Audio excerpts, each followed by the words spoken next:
What's up, friends? Welcome back to Rooted Wisconsin. Appreciate you for clicking on another episode. Appreciate you for being you.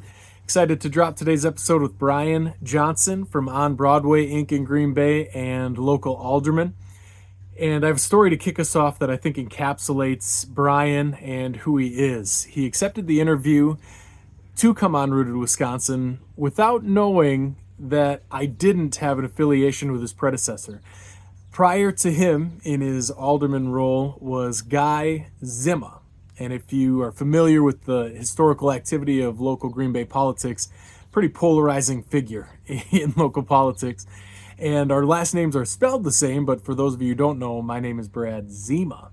And Brian accepted coming on the podcast without knowing that, if there was a connection or not. He didn't even ask any questions about it. And I didn't think twice about it until afterwards we were chatting after our conversation. So I think that encapsulates who Brian is. He's open to the conversation. Local politics is a tough space, and he handles it well. And I'm excited to share our conversation about that and much more. We talk about the Green Bay public market coming to Green Bay, which is super exciting. His history in local politics. He actually thought he was going to be in Congress. That was his goal when he got a poli-sci degree. Ended up going some different directions, was an entrepreneur, sold a business. We talk about all that and much more. The importance of local businesses, locally owned businesses to a community, an adapt or die mentality. Of course, not literal death, but think of it through a business lens for the most part. And his passion for bolstering his community and much, much more. Excited to share it with you. Appreciate you coming along. Shout out to our sponsors at Riverside Pizzeria in Ashwaubenon. Stop by Ryan and the entire fantastic crew for an awesome pie and support a great local business. Enjoy the episode, Brian Johnson. As the years have passed, so have the ways. We've tried to lift our neighbors. Where did the love go?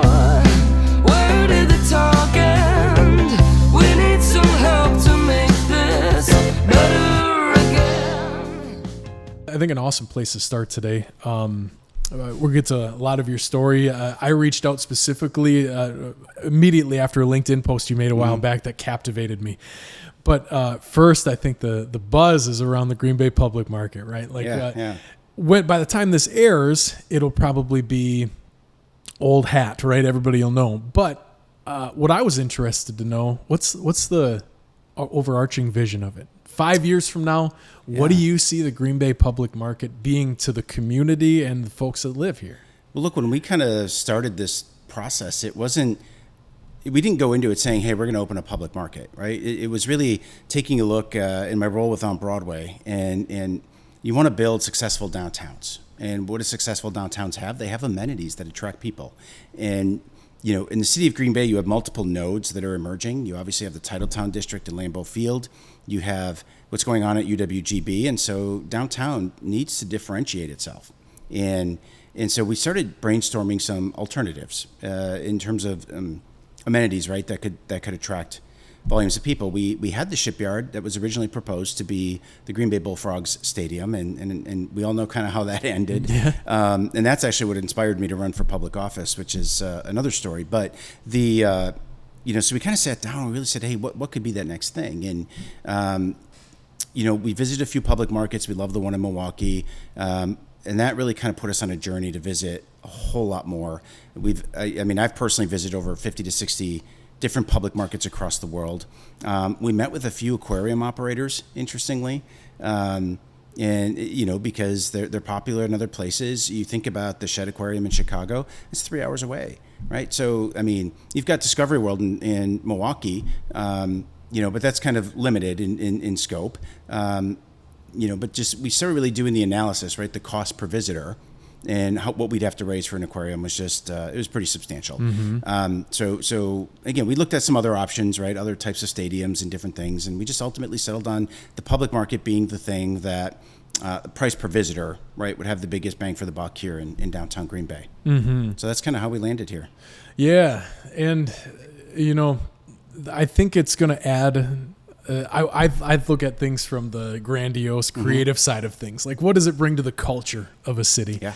And I think it's going to do a lot for that. Like we see, I had a cool conversation yesterday about how busy our markets are, like our local markets. Yeah. It seems like within the past, 5-7 years, like everybody started a market and they all are packed every single time. Well, and it's the number of calls we get from folks throughout the region who are familiar with our farmers market on Broadway, which is it's 22 years old, maybe, I think, this year. That attracts almost 250,000 visitors every year, and people just wanted to recreate it. And I love that, right? Like it's about supporting the entrepreneurs and the small business owners. In our case, it was a place for Hmong farmers really to get their start because they weren't able to get into the traditional Saturday market. It was full, and so there were some folks who came together who really wanted to create an outlet for those individuals. And what started as 10 vendors now has grown into over 100 vendors every week. But more importantly, the number of visitors that come out, right? And that's what kind of drove a little bit that this vision, right? How do you go from a pop-up weekly market in the summer to something that can be here year-round?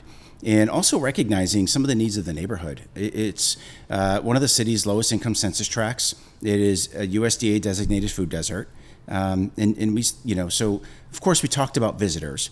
But we also saw an opportunity to address some of those other community needs, and by bringing in some of the products that Save a Lot, who's there, doesn't offer, right? So complement them, not compete with them, and that's really kind of what we were trying to achieve. Yeah, absolutely, and it does it well. And I think one of the cool parts, just as a citizen member walking around, is like you'll see a hoodie from Seymour, and you'll see something from Hilbert and Luxembourg, whatever. Like people come from the outranges to enjoy it. Yeah, we use there's a number of software platforms out there, of course, but Placer AI it uses your cell phone. It pings, right? Yeah. And so it gives us some really good data that shows us where people are coming from. It helps us more accurately predict the number of attendees at the event, how long they stay, where they come from, where they're going to. Now it's all in aggregate, right? So we'll know if they came from home, but I won't know if you came from home, right? If that makes sense. Yep. So, but the data trends are amazing, and then you can see, okay, if our market was the first stop, and then people went somewhere after. And then you can start to calculate some of that economic impact that's associated with that. And people, to your point, they're coming from all over on the farmers market. And it's really cool to see. Yeah. Did they grab a bite, or did they stop at this gas station? Yep. Exactly right. Yeah. Absolutely. I can't let it pass. So the good segue, you started public office because of the Green Bay Bullfrog Stadium. What's the story? It's... In my role with On Broadway, right, I'd been working with the owners of the Bullfrogs for about a year on building on what is now the shipyard site. Yep. And they, as you know, they wanted to build a stadium. As part of that, Mark Scogan had come out and wanted to build a concert venue there, and Doozies had proposed to build a restaurant. At the time the city council was negotiating, essentially, like the city would have built the stadium, the Bullfrogs would have been a tenant, and things. It just dragged out for 4 years. For 4 years, the Bullfrogs, tried to get this deal done. And there's an old saying in development: time kills all deals.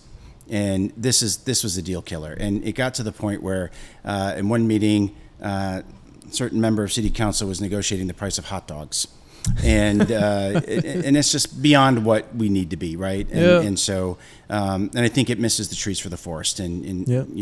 So we, I remember the owner came into my office one morning, and he said, "Look, Brian, we appreciate everything you've done for us. Wanted to pay you the courtesy in person to let you know that we're going to have a press conference later today to announce we're moving to Ashwaubenon." He said, "We've been doing this for 4 years. Green Bay hasn't been able to get it done."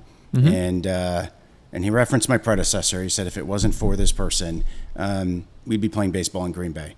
And that was kind of the moment when I said, okay, I'd been trying, I love local politics. I've been trying to get folks to run for office. I think every seat should be contested.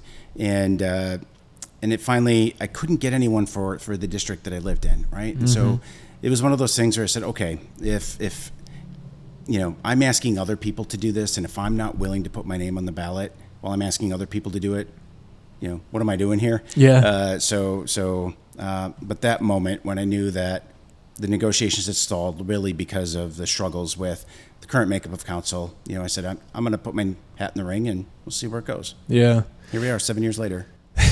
Nice.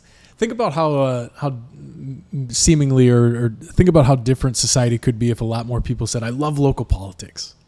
Like even uttering that phrase means something. Well, Tip O'Neill, former Speaker of the House, is often quoted as saying all politics is local. Yeah. And it's so true, right? When the rubber meets the road, are folks really talking about,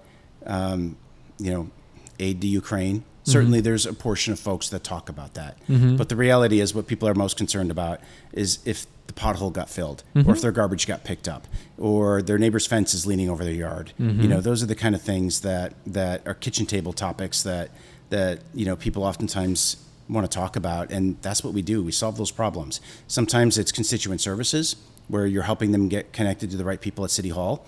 And sometimes it's obviously advancing bigger ideas. Like development within the city of Green Bay, and sometimes it's just modifying old policies and ordinances that are out of date, right, to make them more relevant. So, working with people at the local level, though, has just been the joy of my life.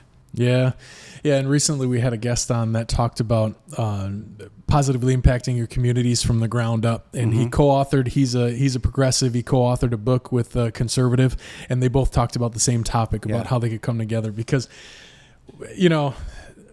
when you think about the conversations that happen when it's not somebody that's immediately close to you, a lot of times it's news, national headlines that drive the aid to Ukraine stuff that you said. But I think there's a lot more space for the other ones. What is happening to this area of the city? Or have you ever considered running this office or something like that? And I don't know. It's an interesting thing to think about. We're in a place where a lot of people are timid of that at times, rightfully so, right? Yeah. There's a lot of risk to even career and stuff. And when you think about, the amount of families that are hanging onto their house on a week by week paycheck, are you going to stick your neck out and say, I think this should happen right here? There's a lot of valor in that, man. Well, and now you're absolutely right. And there are even sometimes, I'm in a very public facing job as well, my full-time job, right? And sometimes decisions I make on city council create challenges for me with my full-time job. And, but at the end of the day, I'm always going to do what's right. And what I perceive to be right based on the feedback I get from the folks I represent.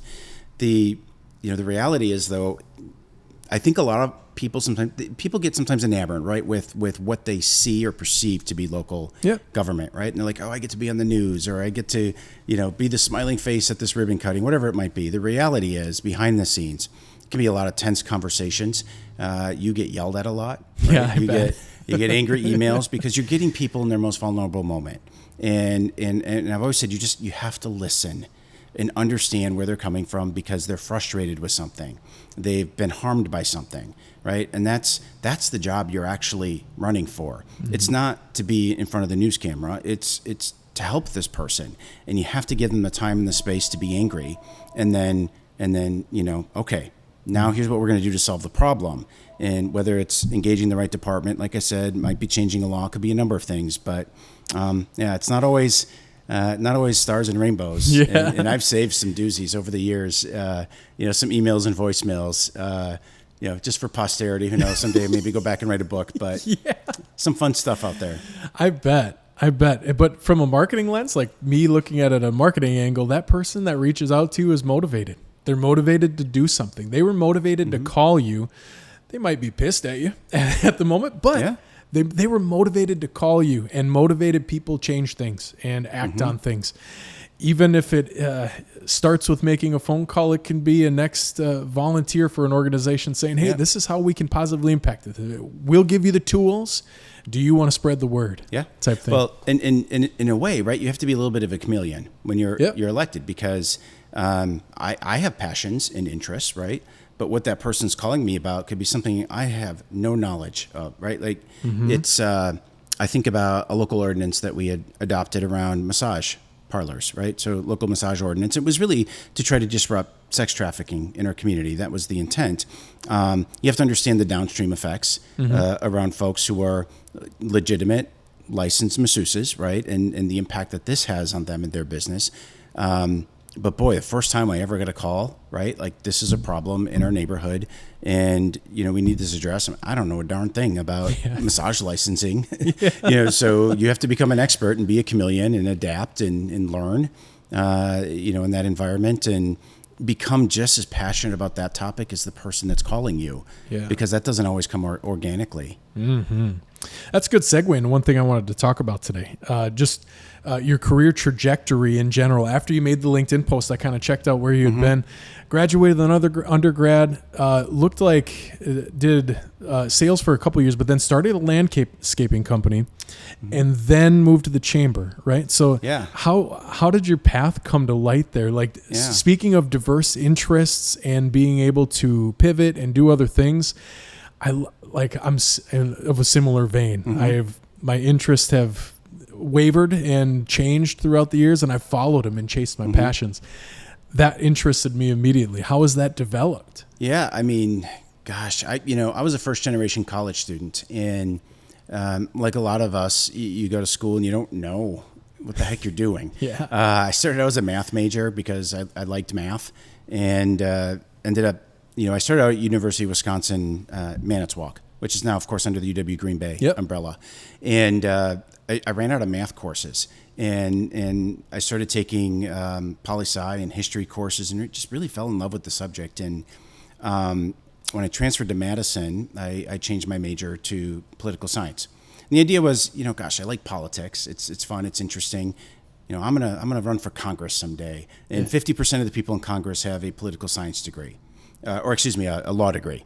So my brain was working in such a way where if I'm going to get to Congress, right, I need to get a poli-sci degree, go to law school, and then run for Congress. And of course, now Congress is probably the last place I'd ever want to be, and that's how life changes, right? But I sort of ultimately decided not even go to law school. Shirley Abramson, who was the Chief Justice at the time, really drilled me. I was the vice president of the Pre-Law Society in Madison, and so we had that access, and really drilled me on, like, this is what lawyers do. Is this what you want to do? Do you want to be this person that does this or that? Do you care about this subject? And I'm like, oh man. And she did exactly what she should do. Just talk me out of something I probably was not prepared for. And so here I am, right, with a poli-sci degree coming out of Madison. What the heck do you do with that if you're not going to law school? Well, a friend of mine calls and says, hey, why don't you come work for my company? He ran a home building construction company that I worked at in the summers, right? So I was roofing, siding, it's all the things I didn't know how to do, but was getting paid to do.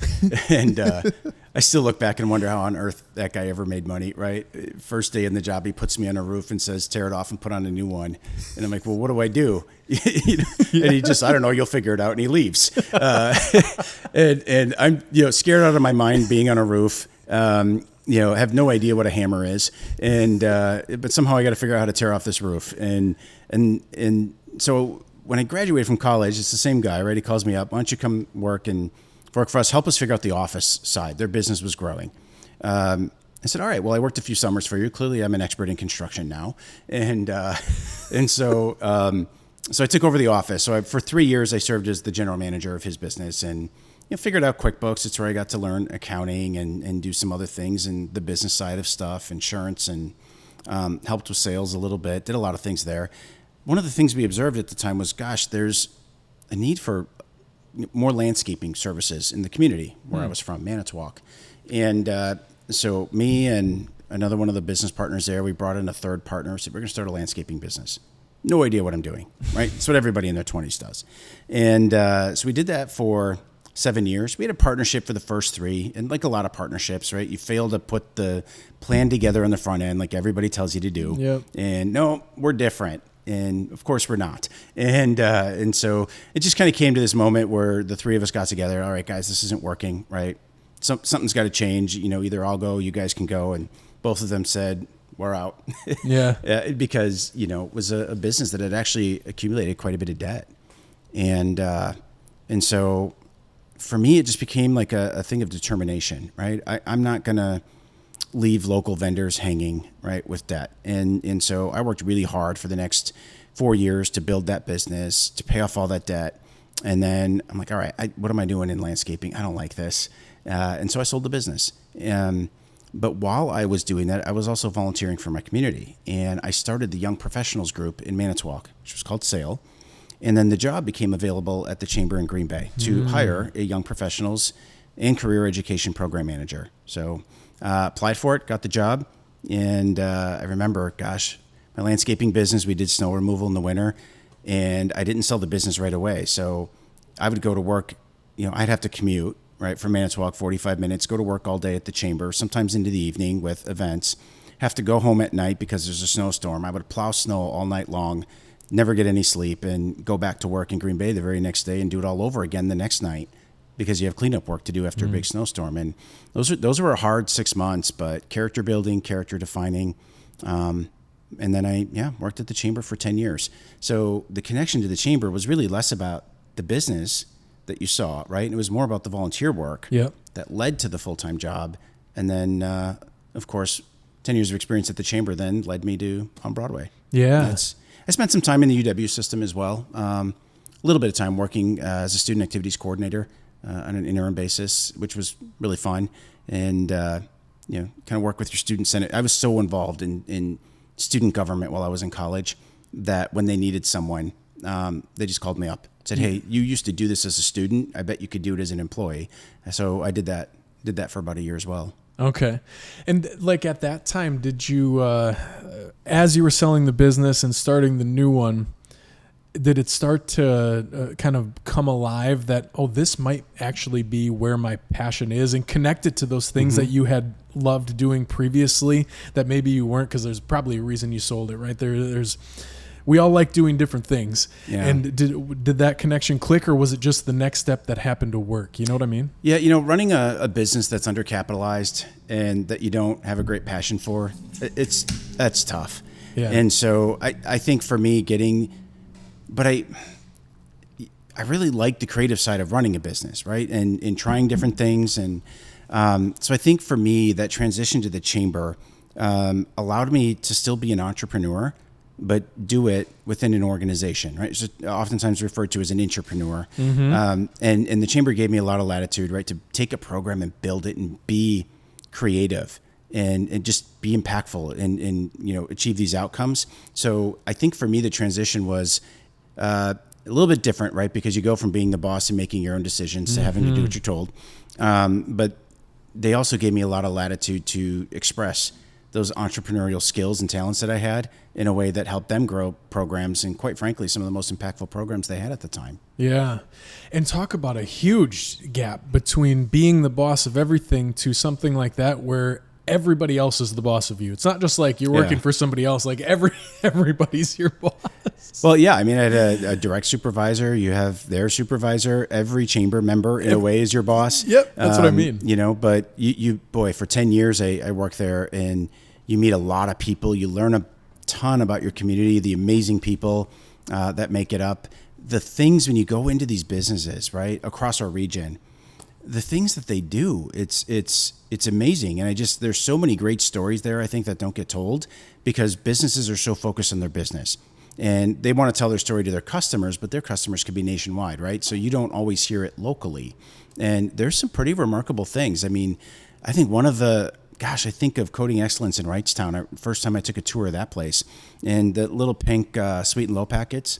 And this was at the time, so it's been a while, right? But they printed 2 billion a month in Wrightstown, Wisconsin. So anytime you take a sweet and low packet, right, that paper product was printed right here and all over the world, right? And I thought, gosh, this is so cool. And there's a lot of stories like that out there. So many. Actually, one relevant that I just heard recently from On Broadway, I was talking to Chris, and he got an order for a copious amount of his caramels. Like, it's a small part of his business. He puts together those nice little caramel boxes and gives them to people.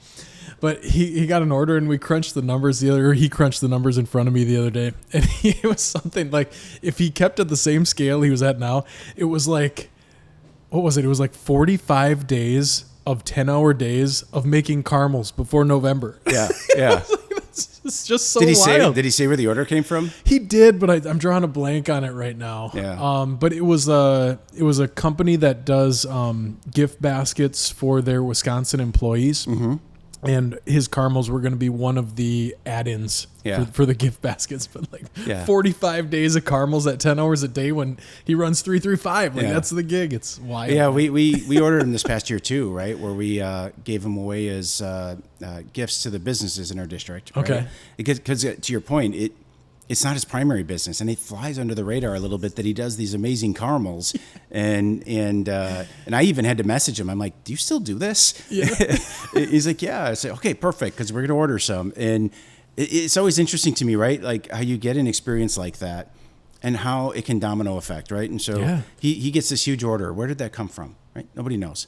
Well, he probably does. Yeah. But somebody along the way knew about him, had the product as a sample, whatever it is, right? And so, just the power of persistence and being present, and kind of making sure your product's always out there, and eventually someone's going to grab onto it and get a windfall. Yeah, the persistence thing. I mean, that screamed through your story, and that's one of the common themes. So I like to talk about that specific thing. Hey, are these for consumption? Yes, by the way? Please go ahead. I saw you crack one open, and I was feeling left out. Yeah. So NA hoppy water. Perfect. From Badger State Brewing. Cheers.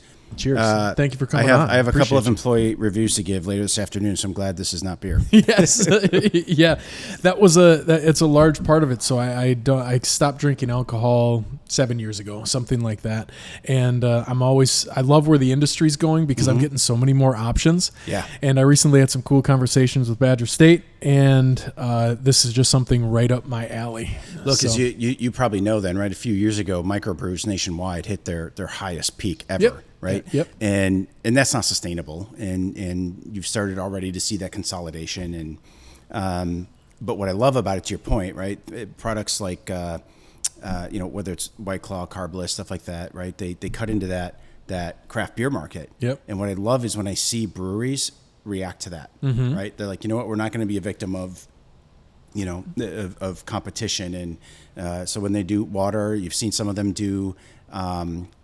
Some of the seltzers, right? Local breweries have come up with that. And I love how they're adapting to be competitive because they're great businesses, great people, great owners. You want to see them succeed long term. And yeah, you have to adapt or die. I mean, you have to. And they'll always have their market. It's not going to go away. But you're right, it's going to compress, especially with what the younger demographics are choosing to do around alcohol. Yeah. Is so positive, I think, to see in so many ways. And it can all fit together cohesively. Like 100%. You can have people that are going to love it. In all actuality, of the alcohol industry, the craft brew industry has always, I think, been relatively positive. It's not like people don't go to a craft brewery to drink 17 and like do the bad things that come with alcohol. They truly enjoy it. So my wife's really excited about the Badger State conversations because she loves beer. She loves different kind of beers with different types of foods, and Badger State's some of her favorites. So she loves the whole vibe around it. And then something like this just makes it so much easier for us too, where I can grab something that's cool. I'm a carbonated water person. I love it. So it fits, but I love where the industry's going, and I love the back to the original point where you're talking about it. No, good. I go down a lot of rabbit holes. Ooh, so I love it. We'll end up in some weird places today, all right, because I do the same thing. But to circle it in about adapt or die, that concept rings through anything, right? Like you have to do that as an alderman. You have to do that with On Broadway. And we do it every day as humans, trying to figure out what the next step is, And sometimes it's okay to die. Yeah. Not literally, right? But knowing when you've sort of exhausted the value that you can offer to something, it's knowing when to quit. Yep. And that's an okay thing. And because you can just sort of sometimes recharge and rechannel that energy into the next opportunity. Right. Identifying that's incredibly hard. Yeah. Change is hard for everybody, right? And I think that's the hardest part. It's a change disruptor, and the path of least resistance is what humans do. It's what we want. It's the easiest thing for us to understand. And so when you kind of end up in a situation where you have to intentionally choose to disrupt something that's comfortable for you, that is hard. Most change happens when it's forced upon people. Yep. Right. And it's truly those folks that know how to intentionally go in and disrupt and change and be comfortable with that, to me, are the ones that oftentimes you see that are your change makers in a way that are the ones being talked about, right? They're on the news, they're in print, they're wherever because they're doing something unique and bold and making people uncomfortable. Which, by the way, means you're going to make a few enemies along the way, right? Because people don't like to be disrupted, and that's hard. And it doesn't mean they're bad people, right? It's just I love the old saying from Henry Ford: "If I'd have asked the people what they wanted, they would have said a faster horse." Right? And it's so understanding that, hey, the change is going to be uncomfortable, but boy, it can be it can be totally transformative in terms of the way that you live your life and experience it. Absolutely, yeah. Change management is so important. Actually, the previous guest I was talking about who wrote the book built a career on community activism and change. He had a cool story where he fought for accessibility on public transportation in Philadelphia. And sure, maybe the people that work for the bus company were like, this is going to cost us a lot of money and got a ton of pushback. But look at the positive that comes out of it. And you know what? Some of those enemies end up wrapping around back to be friends once they see what the end outcome is, I see this in politics all the time, right? Where you'll pitch an idea. I could offer an example. I won't, because then I'll yeah, I get it. I'll be persecuting those involved. But it's where you sort of pitch an idea, and it's just people get entrenched, right? And they resist, and they hate the idea. And as things progress, and then all of a sudden they're the first in line, right? To be like, I love this. I was part of this. And to me, that's always a great accomplishment when you can flip someone from, being resistant to the idea to someone who's really embracing it and advocating for it. And then it's so important to be the person that has your arms open and welcomes back, as opposed to the other side, which is the "I told you so," Yeah. Look, I think all of us probably have that urge inside to want to do that. And I'd be lying if I said I never did it. It can be gratifying for a short period of time, but long term, probably an unhealthy habit. Yeah. Especially if you need to build allies. Right? Yeah. It's okay to feel it, harness it, and then use it as motivation for your next project. Kind of along that line, an interesting thing we could chat about today is your position with On Broadway. You probably hold a lot of pseudo roles with your partners, right? And the businesses that are in your district. And, it probably comes in a diverse blend of different ways. That sounds fascinating to me and really fun. Is that the case, or is it more stress than that?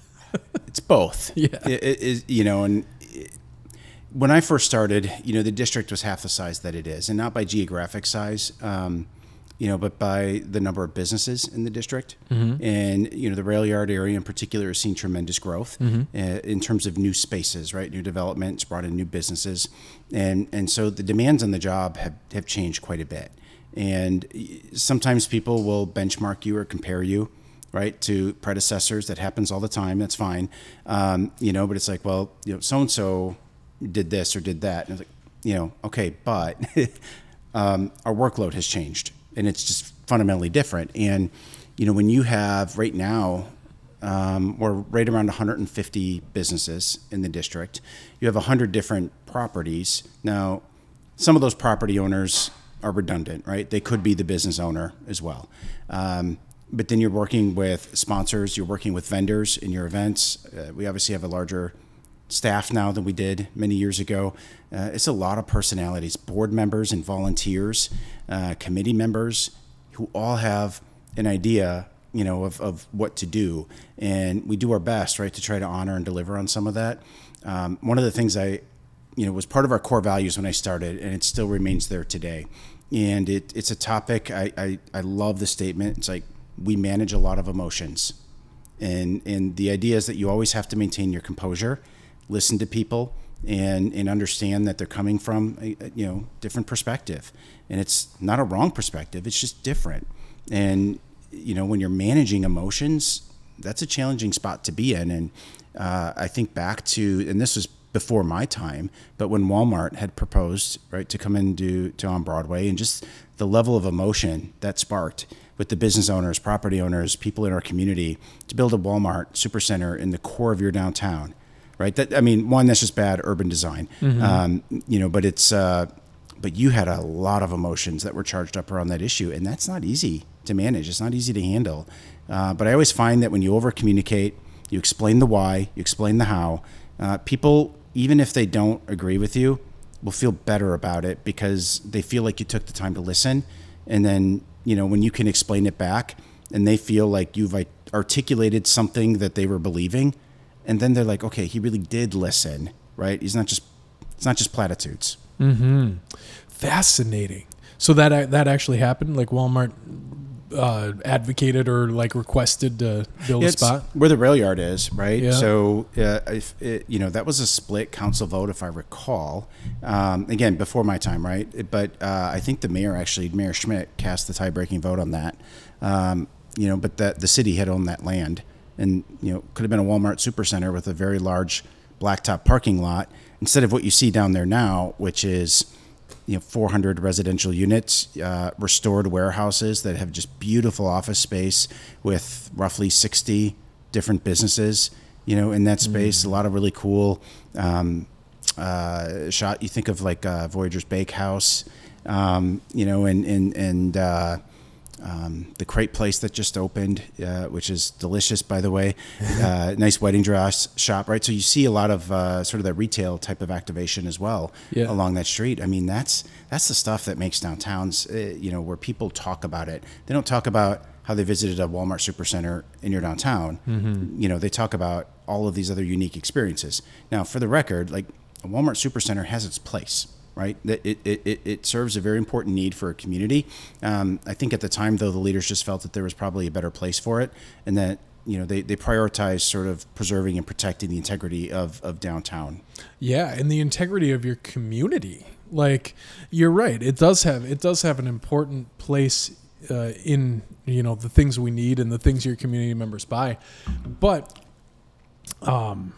Boy, like I hear that as the layperson who didn't even know what happened, and I'm like, man, that would have been a travesty if it was. Yeah, and it would have knocked down all those old warehouse buildings that are there right now, right? They're beautifully restored, and again, when people think of downtowns, you think of density, you think of walkability, public art, right? Mm-hmm. It's really great book, Walkable City, that talks about if you want to have an active downtown, you have to make the walk interesting. Mm-hmm. And walking past empty parking lots, even full parking lots, right? Just parking lots, period. That's not interesting. Mm-hmm. It's a utility need, right? You have to provide parking in some capacity for your downtown, but it should be an afterthought. You can't. I mean, nobody goes downtown so that they can park. They go downtown because they're going to something, an amenity, a show, an event, right? So. It's really making sure that you're creating a downtown that's desirable and doesn't have all these disruptions within its streetscape. Absolutely, and that is the foundation of this thing. Like I can't remember where the content even came from, if it was a show or if it was just me ranting recently.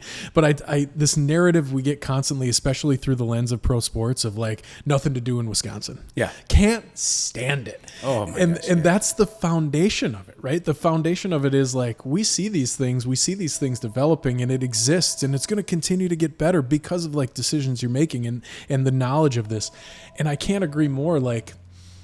That is why. That's what they're talking about. There's plenty of stuff to do here, and let's put, some effort and intention around it as the person who says that and said, like, go visit. Go take a walk around and see what's next. And maybe, like, if you're an entrepreneur, what could you do? Well, and part of that, for what we do, try to spark that interest, right? I always used to joke that you had folks in our community who were making decisions for our city who had never even left the city. Yeah. And there's a whole world out there. Mm-hmm. And there's some amazing things to see. And you know what? There's amazing things in Green Bay. And sometimes marrying a couple of ideas, it can make us even better and stronger. And that's why I love to travel. It's one of my core passions. And I love taking these ideas back to Green Bay and figuring out how to implement them. My girlfriend always just she started taking photos of me taking photos of things. Okay. And she's convinced she's going to build this album of me just taking photos, right? Because I'll be like, oh my gosh, look at this parking meter and how they set this up, or look at how they put this dumpster into this space and it made this walk, more interesting. And, so I tend to look at a lot of these things that disrupt streetscapes and figure out how we can conceal them, or, because you need some of these things. You can't just not have them, like parking or a dumpster, mm-hmm. right? But how do you make them less obvious but still serve their purpose and allow you to bring in some of these other things. And part of that is looking at unique businesses. And that's become one of my new favorite things. I'm not a big shopper, but I understand the importance of retail to a downtown. And it's one of the things I still maintain that we struggle with a little bit in Green Bay. And I think we need more retail density in our downtown. Part of that is we need more spaces, but also we need more support networks for our entrepreneurs so that, you're not just pushing them off a cliff and seeing if they can fly. And so I love visiting businesses when I go to other communities and talking to them. How did you get the capital to start? Is this your one and only location, or do you have others? Do you sell products online? Are you sort of in an omni-channel, type of sales production? And you really start to get to know the businesses, and then you can take that knowledge back and be like, hey, I visited this business in city so-and-so. I think it could work here. And then sometimes you just find the person who's an entrepreneur, right, who doesn't care what they do. They just want to be creative and be an entrepreneur. And you plant the seed and watch it grow. Absolutely. Yeah. So while you were talking there about the walkability thing, I had a vivid cross. I went on a bike ride earlier this week.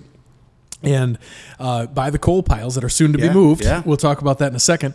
But under that overpass there are all those cool paintings that for the first time ever, I ride my bike through there all the time. It's part of like my normal bike ride I do. But earlier in the day, I was with my son across the river, and I looked across and I saw a bunch of people walking on the river by the coal piles, and I had never been there.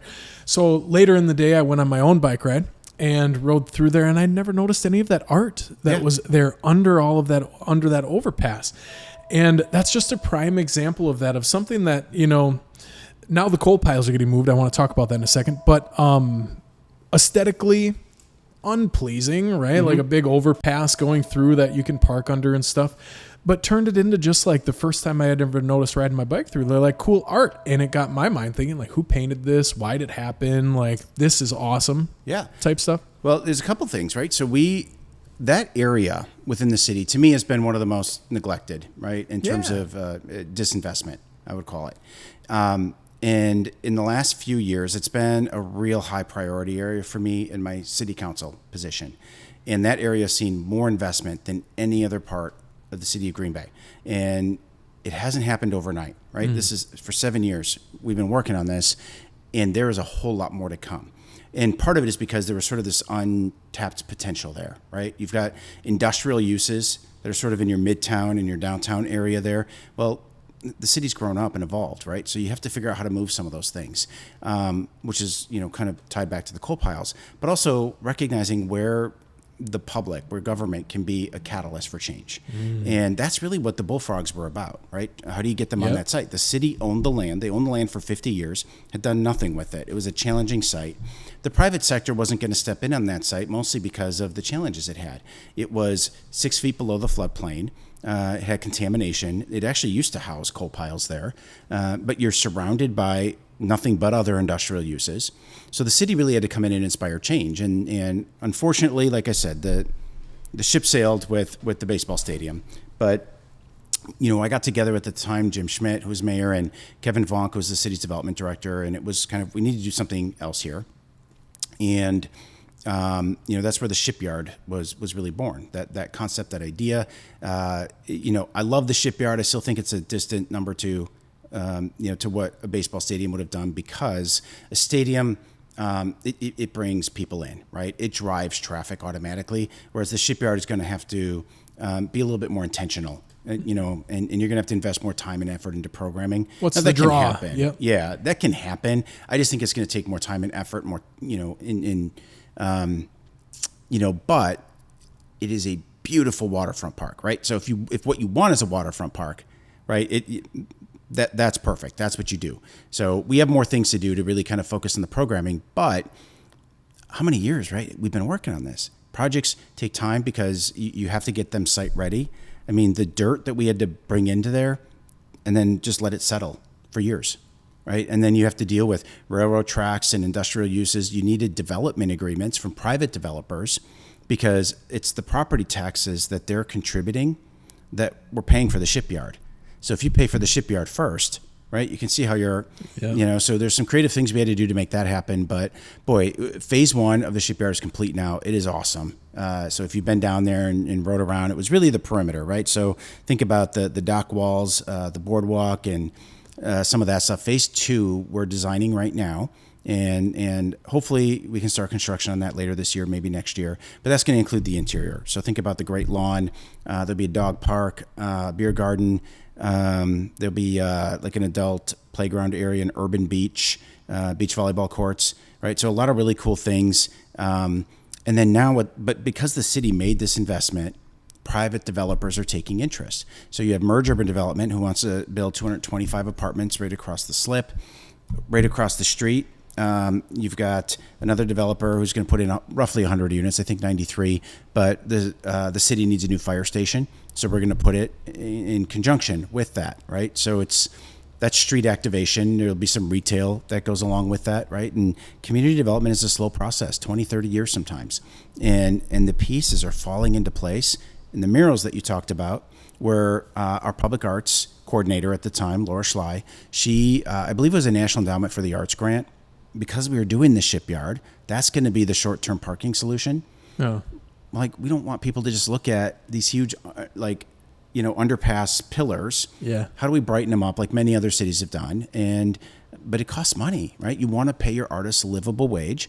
And so this grant from the National Endowment for the Arts was submitted and secured.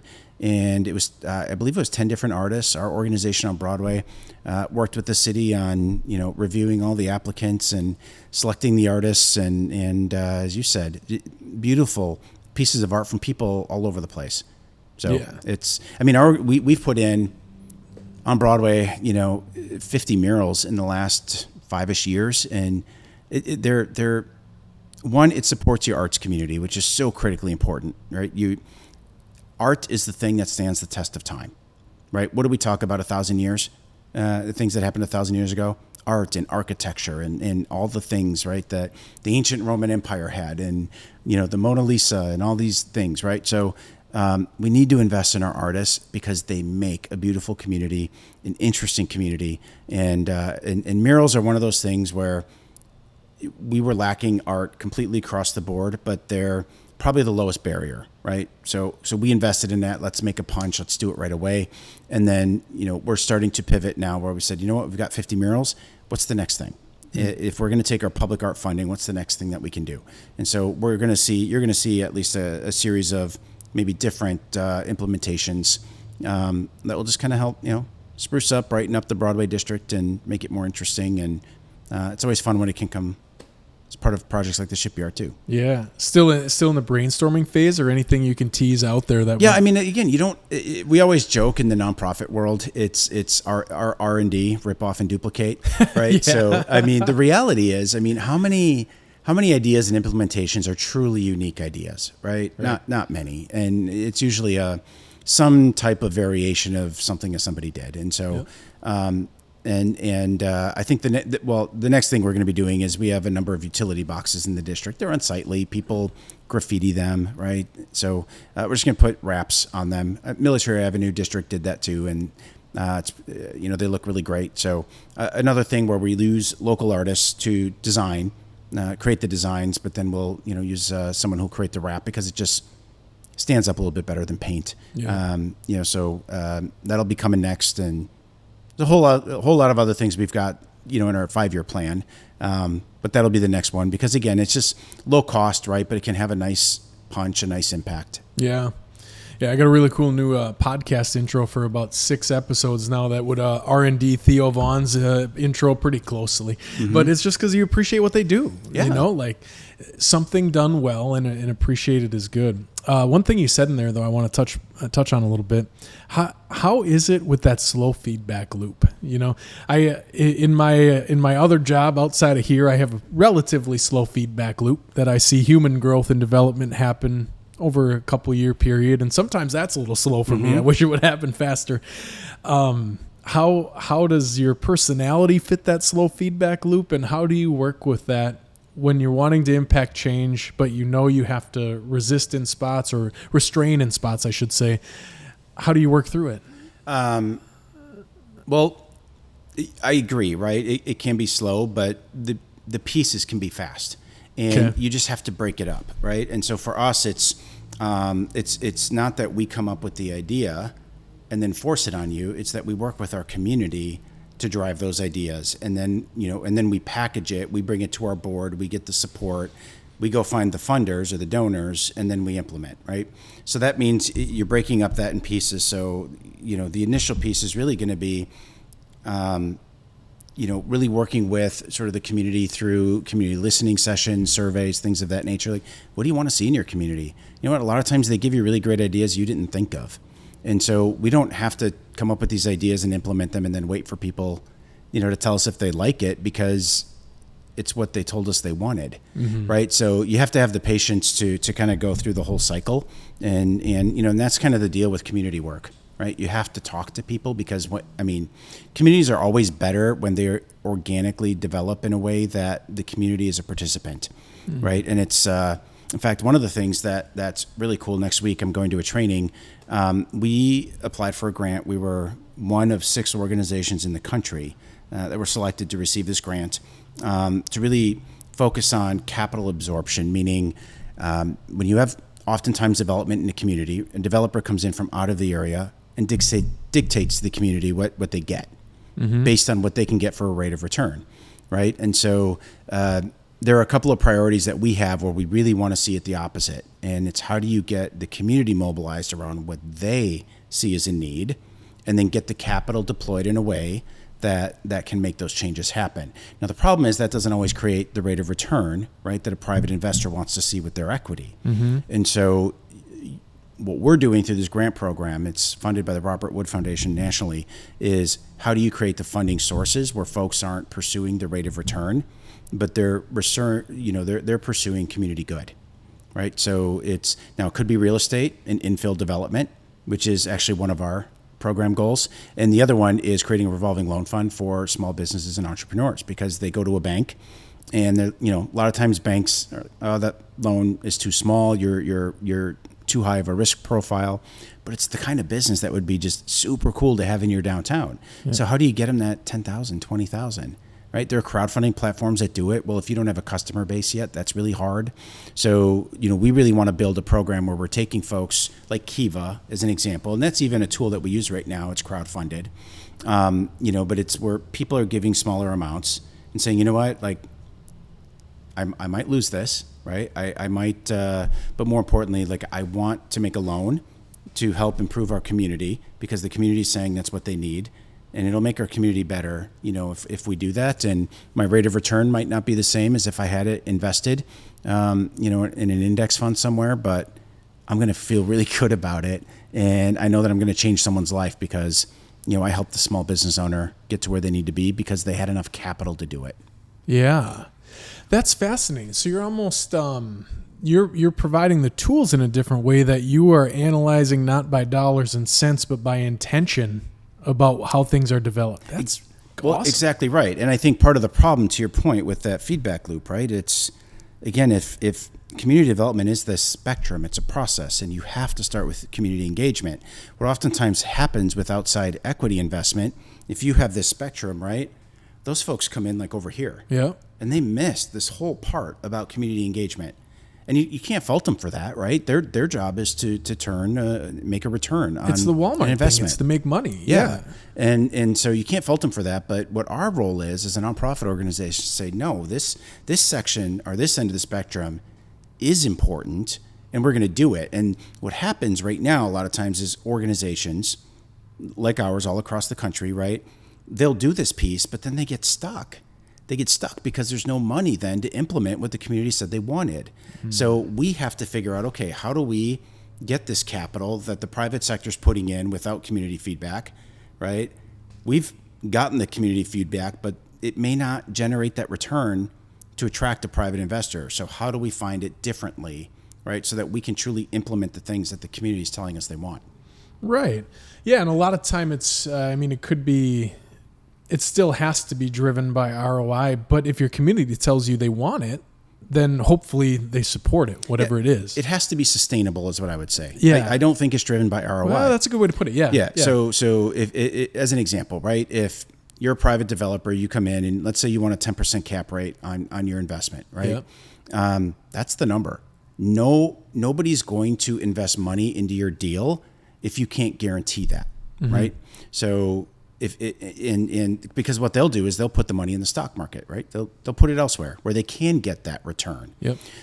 Now, nobody's going to give you money either if you say, you know what, you give me money and we're going to do this, but you're not going to get your money back or you're going to get a negative return. Well, that's just philanthropy then. That's different. And so that's not the idea here because we already do philanthropy, right? But think of like if the neighborhood said, hey, we really need a hardware store. And we're like, yeah, that's great.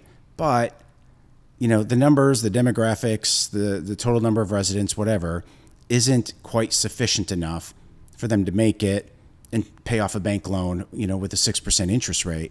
But what if we gave them a loan at 0% or 1%, and now all of a sudden they can make that payment because they're not paying the extra interest, right?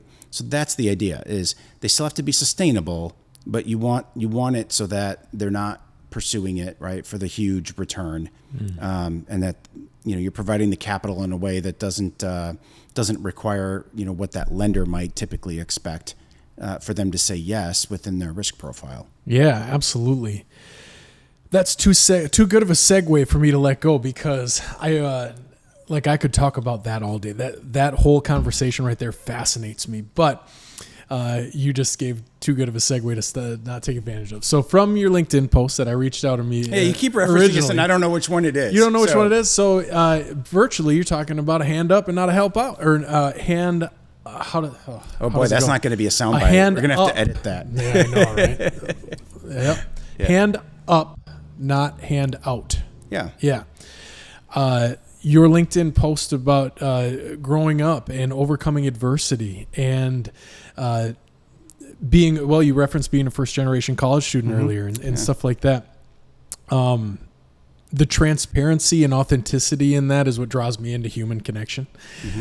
So I had thought about having you on for quite some time, but I remember vividly in that moment, I was like, okay, got to reach out to Brian because I think I had sent you a LinkedIn message a couple months earlier and then I got busy and I didn't follow it up. In the way, yeah. But then I read that and that is what we need as a society, you know, and how, you know, you don't have to share your whole story or whatever it was, but I remember a couple pieces of it. One part was about you remembering as a child sitting in Country Kitchen, I think it was, in the booth while your mom was working.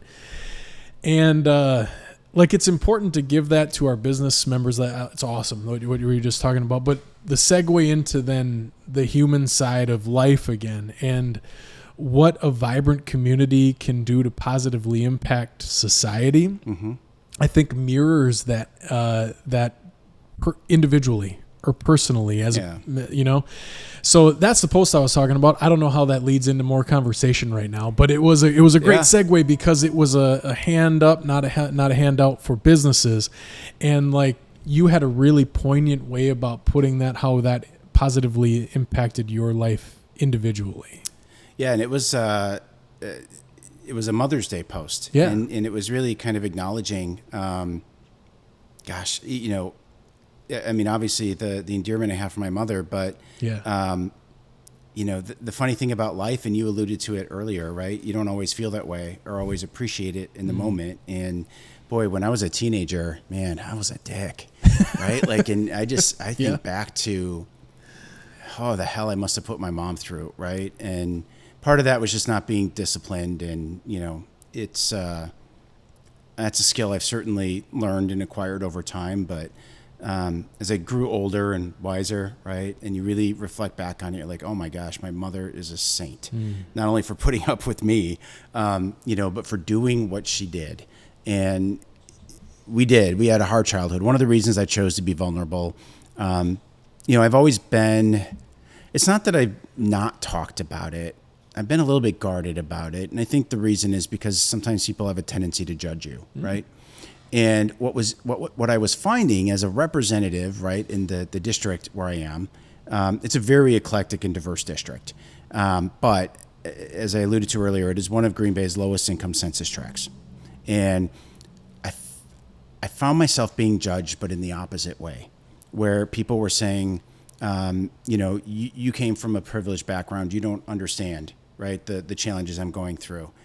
And of course, when you hear this repeatedly, which is what was happening, I was like, okay, I think there's a learning opportunity here for everybody. And I chose to be very vulnerable because I worked hard, right, to go, as I mentioned, to go to school and work in the jobs I did. I was very fortunate in high school to find myself not falling into a bad crowd, and a couple of friends that really kind of picked me up and said, hey, you know what, this guy's a little rough around the edges, but he's fun. And parents that, were willing to say, hey, you know what, don't hang out with my daughter. We're willing to say, hey, why don't you come have dinner with us? And let's get to know you and talk, right? And I think that level of mentorship made the world of difference for me and for many kids, right, who are out there where they don't know that there's another way. And so I grew up incredibly poor, right? My mom was 16 when she got pregnant, married at 17. My dad was in prison most of my childhood, which is actually seeing the response I had around the Mother's Day post. I've been contemplating a Father's Day post to talk about the dark side of that. Yep. And, surrounded by a lot of drugs, a lot of crime, right? That was my childhood. And sometimes you just don't know that there's something on the other side. And I think I've always had a lot of hope and love for those kids, right, who are struggling in these same environments where they just don't know. And you know what? If you want to make a choice and that's the life you want to live, obviously there's consequences with every decision we make. I just want to make sure that kids can find themselves in a position where they know that there's another path and that there are people that will, embrace them and support them. And if you're a parent, right, you talk about generational poverty, that's a real thing, right? Because the parent didn't know any better. And that's the hard part. And there needs to be something sometimes that breaks that cycle. And in a weird kind of way, I'm a little bit of a subscriber to you need to pull yourself up by the bootstraps, but I'm not all in on that, right? Mm-hmm. Because you do have to pull up your bootstraps and you have to work hard and you have to, you can't just sit back and say, well, what are you going to do for me? What are you going to give me, right?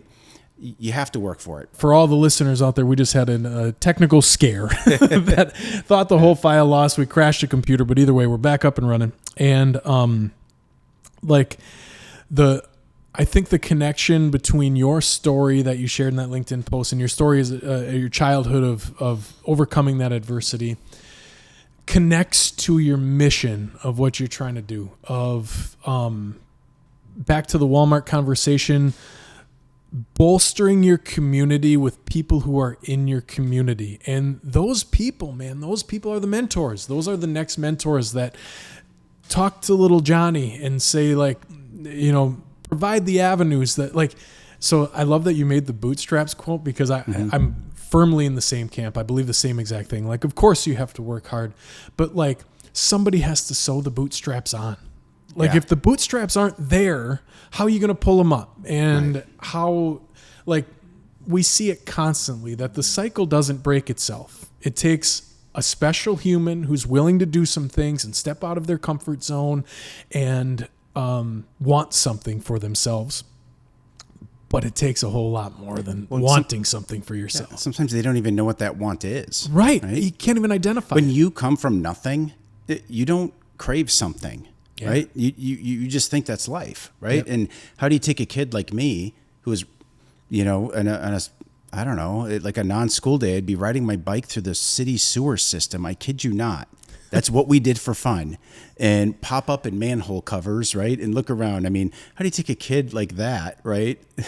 to hey, that's not okay, right? You should want to start a business someday and contribute to society. And you're like, what's that? So there's a big gap there that it just doesn't happen organically to say, pull up the bootstraps. You have to figure out how you get those kids right to the next step. And you're not going to get them there overnight, but that's the value of mentorship. That's a long process.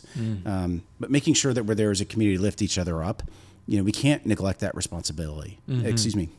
We cannot neglect that responsibility. It's a little bit of a slur there. It's water, I promise. It is. Hoppy. Yeah. First, how did you start riding your bike through the sewer? What was the first time? Who decided to take the manhole cover off and say, hey, let's go for a spin down here? Gosh, I don't even know. Me and my good buddy from childhood, and we're still best friends to this day, right? You'd go in there, you'd ride your bikes in as far as you could. The big tube that, blew out at Warm Waters, Red Arrow Park. And so you'd ride your bike in as far as you could, and then you'd leave your bike, and then you'd start crawling, right? And my gosh, we went way into the city. And I think the time that honestly ended it was we were up by Municipal Field, and this is in Manitowoc, right? And we popped up a manhole cover, and there's a car coming at us. And you quickly dropped it down and let the car pass, popped it up, slid it over, crawled out, and then we just started walking back to the beach, where the main pipe is. And somebody must have called the police, and we get down there, and the police were down at the pipe, and so we wait for them to leave, and then we went in and got our bikes, and the next day there were bars being installed on the pipe. So because 2 kids almost got decapitated. But only once did we ever find a rat down there. I mean, for the most part, no Teenage Mutant Ninja Turtles. Look, people do this for a living, so it's not can't be that bad, right? But definitely not a place for kids. Yeah.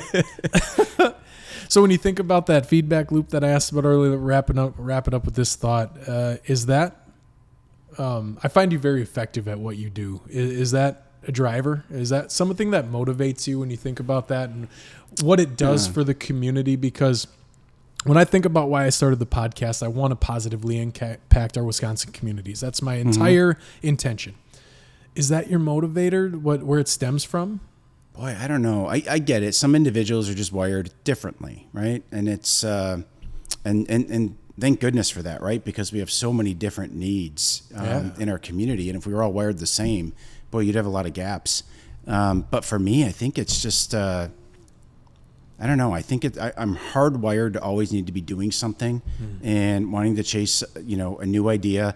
I think one of the great things about the people I work with is we're all very honest and transparent with each other, and part of it is making fun of people too, and their shortcomings. And for me, it's I'm really good at coming up with all the things that I'd love to do, and then recognizing that you can't do all those things. There's just not enough bandwidth. So how do you scale it down to things that are achievable so that you're not overextending and that you're truly following through with some of the things that you're doing. And thank goodness I got a good team around me that recognizes that. But for me, I'm restless. I don't know. I have to be doing something. And the feedback loop, I would say, is not necessarily what drives me.